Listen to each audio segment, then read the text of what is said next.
আমি তোমাকে জিজ্ঞাসা করতে চাই, হে যুবক, তুমি নামাজে আসো না কেন?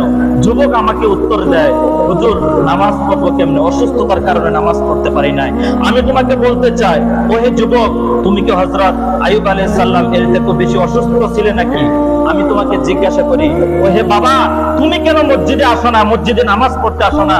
তুমি আমাকে উত্তর দাও, দায়িত্ব রাজত্ব ভার কারণে নামাজ পড়তে পারি নাই। আমি তোমাকে প্রশ্ন করতে চাই, ও হে বাবা, তুমি কি হযরত সুলাইমান আলাইহিস সালাম এর থেকে বেশি রাজত্বশালী ব্যক্তি নাকি?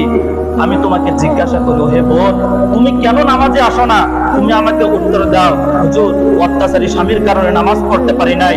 আমি তোমাকে বলতে চাই, ও হে বোন, তুমি কি বিবি আসিয়া রাদিয়াল্লাহু আনহা আর স্বামী ফেরাউন এর চেয়েও বেশি অত্যাচারী স্বামী পেয়েছো নাকি?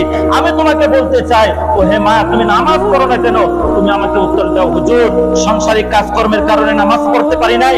আমি তোমাকে বলতে চাই, ও হে মা, তুমি কি মা ফাতেমা রাদিয়াল্লাহু আনহা তার থেকেও বেশি সংসারিক ব্যক্তি নাকি? না না না, নামাজের জন্য কোনো অজুহাত চলবে না। সমুদ্রের মধ্যে যদি আপনি হাবুডুবু খেতে থাকেন, ওই সময় যদি আপনার নামাজের সময় শুরু হয়ে যায়, তবু আপনার নামাজ মিস দেওয়া যাবে না। কথা বলেন ঠিক কিনা? ওহে যুবক, তুমি নামাজে আসো, তোমার অসুস্থতা থাকবে না। ওহে বাবা, তুমি নামাজে আসো, তোমার রাজত্ব কমবে না। ওহে মা, তুমি নামাজে আসো, তোমার স্বামী তোমাকে অত্যাচার করবে না।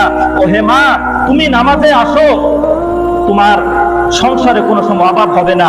আর যে ব্যক্তি আল্লাহ তাআলা সন্তুষ্টির উদ্দেশ্যে নামাজ আদায় করবে, আল্লাহ পাকের উপরে তাওয়াক্কুল করবে, আল্লাহ পাক তার জন্য যথেষ্ট হয়ে যাবে। করেন না সুবহানাল্লাহ।